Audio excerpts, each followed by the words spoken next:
Assalamu alaikum et bienvenue à toi dans ce nouvel épisode de la saison 2 du podcast Vite en Coran. Je suis ravie de te retrouver. Si tu me découvres à travers cet épisode, je suis Younous, la fondatrice du projet Hafid Coran Academy, la méthode destinée aux francophones pour apprendre l'arabe et mémoriser le Coran de manière ludique. Dans ce podcast, on parle motivation, organisation, conseils, sagesse et plein de magnifiques choses en rapport avec le Coran. Je te retrouve chaque vendredi, Inch'Allah, pour un nouvel épisode. Alors abonne-toi pour ne pas rater les prochains.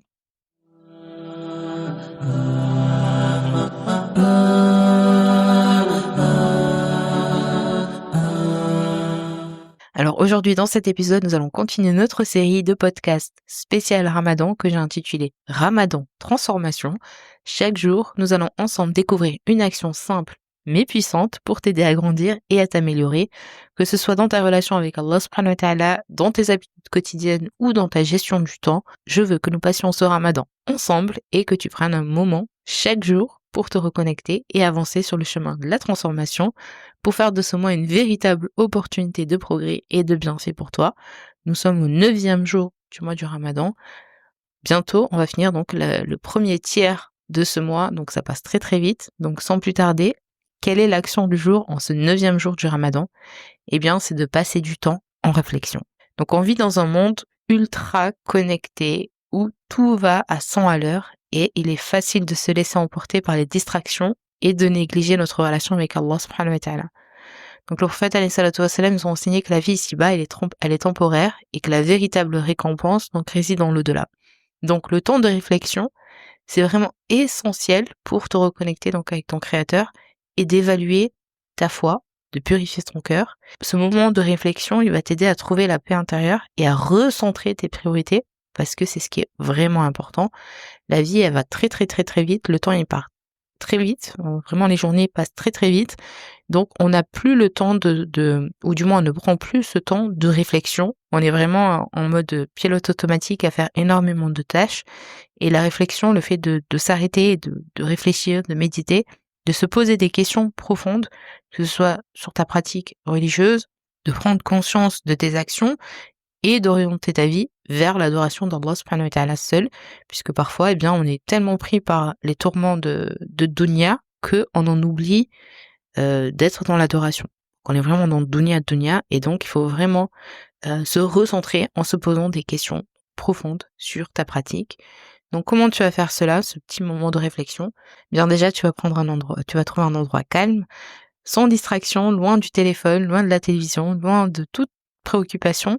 Et tu vas te créer donc un petit espace, ça peut être sur ton bureau ou sur ton canapé ou sur ta table de la cuisine, j'en sais rien, juste un endroit calme, sans distraction, où tu peux te concentrer sur toi-même et sur ta relation avec Allah subhanahu wa ta'ala.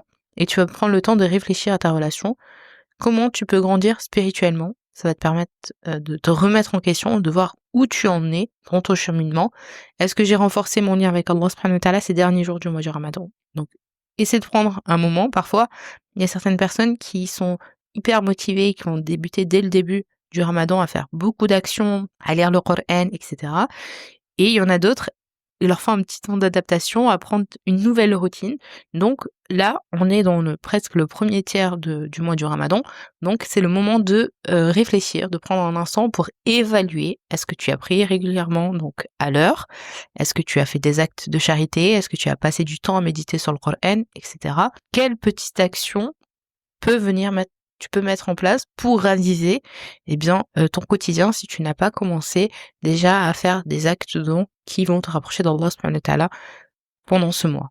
Quels sont les moments où tu t'es senti le plus proche d'Allah subhanahu wa ta'ala pendant ces derniers jours ? Est-ce que c'était pendant les salats ? Est-ce que c'était pendant les invocations ? Donc cherche à créer des moments de reconnexion avec Allah subhanahu wa ta'ala dans ta vie du quotidien. Est-ce que tu as commis des péchés pendant ces jours-ci ? Fais l'inventaire un petit peu de tes actions passées, réfléchis aux péchés que tu as commis et forcément il va falloir faire tauba, donc le repentir, pour pouvoir purifier ton cœur et demander pardon à Allah subhanahu wa ta'ala et de prendre donc des résolutions de ne plus revenir dans ces péchés. Donc on avait parlé pendant les épisodes précédents de l'istighfar, donc le fait de faire beaucoup de dhikr, c'est ce qui va te permettre de demander pardon à Allah subhanahu wa ta'ala et de purifier ton cœur. Tu vas méditer également sur la qualité de ta salat. Pour ceux qui n'ont pas commencé la salat, il va falloir commencer, il va falloir prendre des bonnes résolutions. Pour ceux qui priaient déjà, Est-ce que tu étais en pleine concentration? Est-ce qu'il y avait de la sincérité? Ou est-ce que parfois tu faisais tes salades de manière mécanique? Est-ce que tu peux ajouter plus de concentration, te rappeler qu'Allah subhanahu wa ta'ala est devant, que tu pries devant Allah subhanahu wa ta'ala avec tout ton cœur, et d'éviter toutes les distractions pendant les salades, parce que forcément, c'est à chaque fois qu'on commence à faire sa salade qu'on commence à avoir plein d'idées qui nous viennent en tête alors qu'on les avait pas 2 minutes avant, avant de faire notre salade. Donc vraiment, de faire un petit bilan, on va dire, du premier tiers de donc ce mois du Ramadan. Tu peux faire un bilan également de ta vie, de voir si tu es sur la bonne voie ou de réajuster les actions. Donc c'est pas un exercice de jugement sévère, hein, c'est vraiment un moyen d'être honnête envers toi-même. Est-ce que je suis satisfaite de mes actions, de mon comportement? Est-ce que j'agis avec conformément aux principes d'Allah subhanahu wa ta'ala, ou est-ce que tu te laisses emporter par des émotions négatives? Accepte tes erreurs, mais pense à ce que tu pourrais faire pour t'améliorer. Est-ce que j'ai fait des efforts pour devenir une meilleure personne? Donc dans tous les domaines, est-ce que j'ai fait des efforts en ce moment pour mieux comprendre ma religion, pour plus aider les autres, pour m'améliorer dans mes études, dans mon travail? Donc mets en place des actions concrètes pour t'améliorer dans tous ces domaines. Quelles sont les habitudes que j'ai mis en place? Est-ce que ce sont des bonnes habitudes ou pas? Note les habitudes positives que tu as réussi à installer depuis le début du Ramadan. Tu es contente parce que, par exemple, tu lis le Coran tous les jours, tu essaies de manger un peu plus sainement, tu es assidue à tes salades à l'heure. Réfléchis donc, parce que le bilan, c'est pas que des choses négatives, c'est également des choses positives.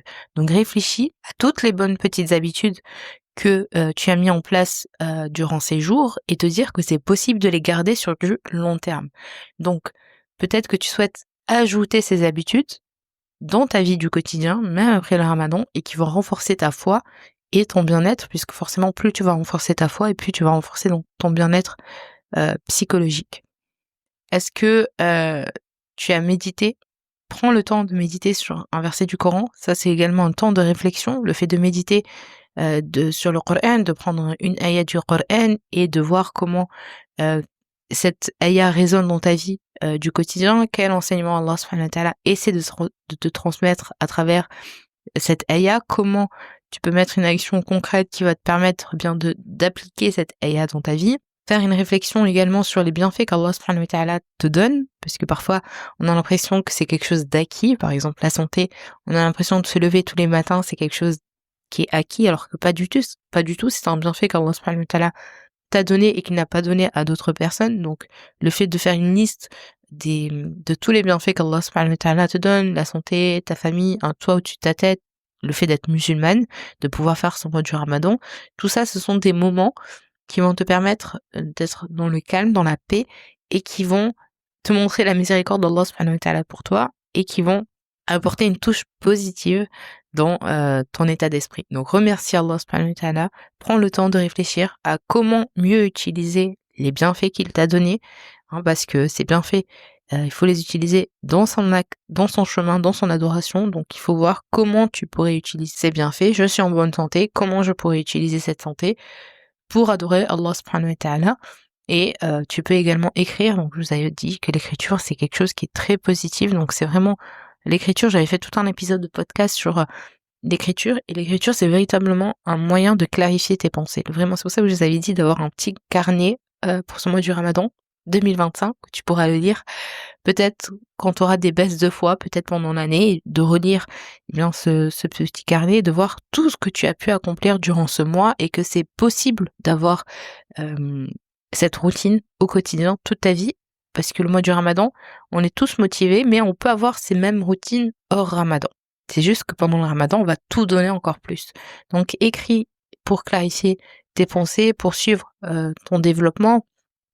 Tu peux écrire ta réflexion du jour sur une émotion, sur des doutes, prends le temps d'écrire peut-être les moments de doute que tu as eus, les moments également de gratitude envers Allah subhanahu wa ta'ala, les épreuves que tu as traversées, et tout ça, bien, ça peut être thérapeutique d'écrire tout ça et de voir les choses sous un autre angle. Donc voilà pour cet épisode. Donc comme d'habitude, le petit exercice du jour. Donc comme je te l'ai dit, tu vas prendre ton carnet et tu vas écrire un domaine de ta vie que tu veux améliorer. Donc choisis un seul domaine de ta vie, parce qu'on va commencer petit à petit. Un seul domaine de ta vie que tu veux améliorer, et tu vas ajouter une action concrète que tu vas adopter toute l'année pour progresser.